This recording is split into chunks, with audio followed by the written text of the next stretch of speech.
জয়পুরের গর্ব সঙ্গীতা থাইল্যান্ডকে হারিয়ে এশিয়ান কাপে ভারতের মহিলা ব্রিগেড। দেশের সবথেকে বড় লিগ আইএসএল থাইল্যান্ডকে 2-1 গোলে হারিয়ে 2026 এশিয়ান কাপে টিকিট পাকা করলো ভারতের মেয়েরা।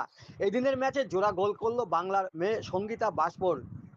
ম্যাচ শুরুর 29 মিনিটে দূরপাল্লার শটে গোল করে বাংলার মেয়ে সঙ্গীতা বাসপোর।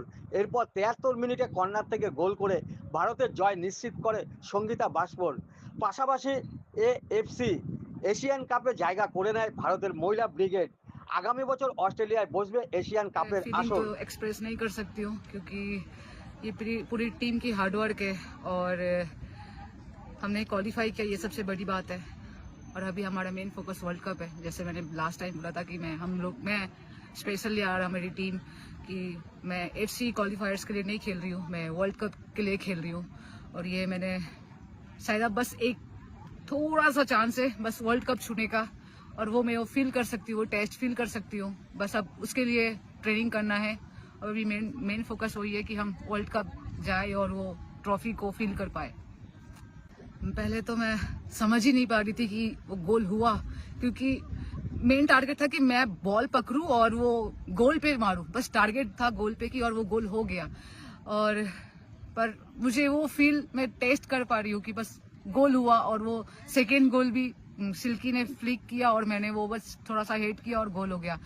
तो मेरे गोल से बस टीम ने जीता। और क्योंकि वो गोल 2 इसलिए हुआ क्योंकि पूरी टीम की हार्डवर्क थी, मेरे अकेले की नहीं थी, और पूरे स्टाफ की, जो हमने पूरे 2 महीने 65 या 45 डेज जो भी हमने ट्रेनिंग किया, वो आज लास्ट मैच में हमने वो कर दिखाया। मैं थैंक यू बोलूँगी क्योंकि सुनील सर और बहुत सारे उन्होंने आके सुनील सर आके हमें मोटिवेट किया, क्योंकि उन्होंने एक ही चीज़ बोला था कि कुछ करने से पहले ये सोचो कि तुमने फुटबॉल क्यों स्टार्ट। থাইল্যান্ডের বিরুদ্ধে জোড়া গোলে বাংলার নাম উজ্জ্বল করলো সঙ্গীতা বাসপোর।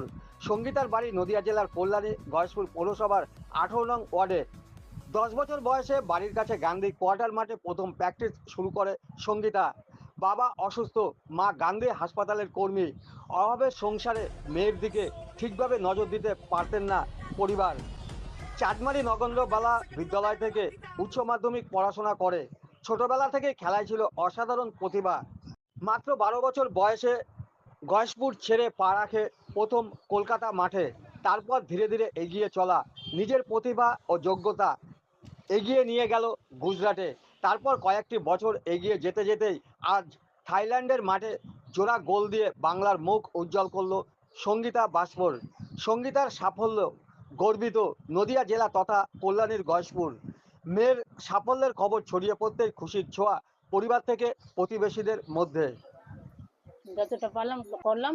এখন যখন নিজে নিজে বাঁচে গেল, যাতে তো নিজে নিজে যাওয়া আসা করছে।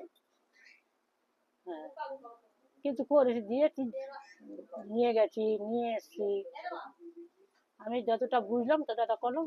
যত যত যত বড় হতে গেল তত তত নিজে নিজে সঞ্জিতা বাসু। আমি তো অনেক খুশি আছি, আমার সবাই এইখানে সবাই খুশি আছে। কখন জানতে পারলেন? সেটা রাত্রিরেই আমরা জেনেছি। আপনারা কি খেলা দেখেছেন? খেলা দেখিনি, আমার ছেলে আমাকে দেখালো, দেখ না সঙ্গীতা দিয়ে এরকম গোল করলো 2টো। তাই আমি অনেক খুশি হয়েছি। আর ইন্ডিয়ান টিম আজকে আমাদের গর্বের কথা।